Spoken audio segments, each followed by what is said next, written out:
संभल में शाही जामा मस्जिद के पास मौजूद कुएं को लेकर यूपी सरकार ने स्टेटस रिपोर्ट दाखिल कर दी है। यूपी सरकार ने कोर्ट को जानकारी दी है कि इस कुएं को लेकर जो मस्जिद कमेटी का दावा है उसको हम खारिज करते हैं और ये भी कहा है कि मस्जिद कमेटी ने गलत फोटोग्राफ पेश करके कोर्ट को गुमराह करने की कोशिश की है।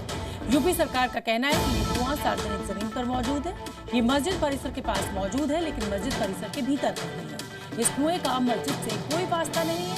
यूपी सरकार का कहना है कि खुद शाही मस्जिद पब्लिक लैंड पर बनी है। संभल की शाही जामा मस्जिद पर सबसे बड़ा खुलासा, सार्वजनिक संपत्ति पर है मस्जिद के सामने वाला कुआं। संभल में जिस शाही जामा मस्जिद के सर्वे के दौरान बवाल हुआ था उसको लेकर बड़ी जानकारी सामने आई है। यूपी सरकार ने सुप्रीम कोर्ट से रिपोर्ट में कहा है कि कुआं सार्वजनिक भूमि पर है, कुआं भी मस्जिद के अंदर नहीं है। मस्जिद समिति का आवेदन विवादित स्थल के मामले के दायरे से पूरी तरह बाहर है। मस्जिद समिति प्रयास कर रही है कि सार्वजनिक कुएं पर निजी अधिकार बनाए। मस्जिद कमेटी ने गलत फोटो पेश करके कोर्ट को गुमराह करने की कोशिश की है।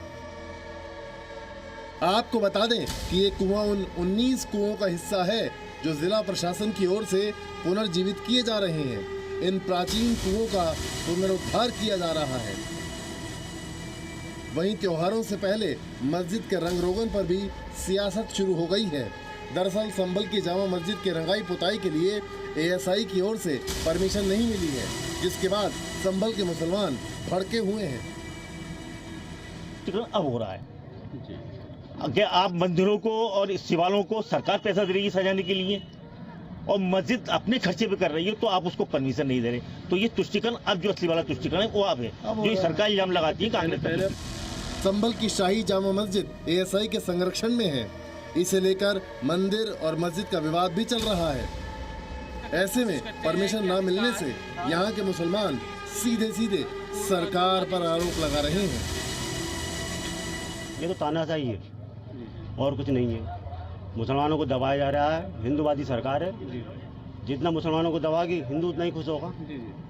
यही है। यहाँ तक माइक तक बंद है, माइक पे आजान नहीं हो रही। क्या मायने है इसका? मतलब आजान तक नहीं होने दे रही। मायने साहब के सामने इलेक्शन नजदीक है, 27 में इलेक्शन होना है, उसके लिए ग्राउंड तो तैयार करना ही है। और ये वजह है सर। हाँ, जब तक हिंदू राष्ट्र की बात ना होगी तब तक तो चुनाव होना नहीं है। लास्ट मुद्दा यही है। हालांकि इस सब के बीच संभल के जिलाधिकारी ने कह दिया है कि फिलहाल मस्जिद में रंग रोगन की जरूरत दिखाई नहीं दे रही है।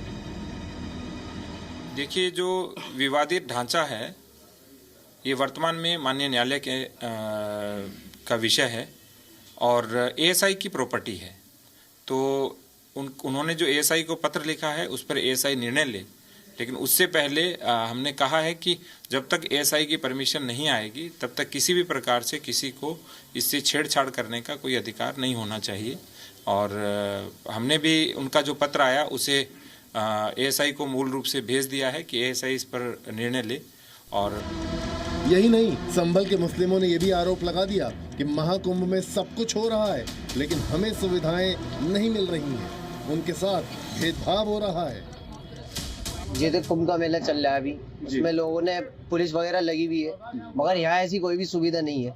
तो जो लीडर होता है ना, लीडर उसका फर्ज होता है कि सबको एक नजर से देखे, सबकी रक्षा करे। तो लीडर का ये फर्ज है कि हमें भी ये सुविधाएं देनी चाहिए, मगर माइक की परमिशन नहीं मिल पा रही है। अब लोग परेशान होंगे, रोजा होगा लोगों का, नमाज को कैसे आएंगे वो लोग, बताइए।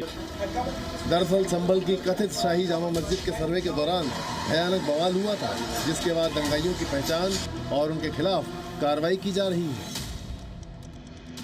ब्रजेश तिवारी के साथ ब्यूरो रिपोर्ट, जी मीडिया, संभल।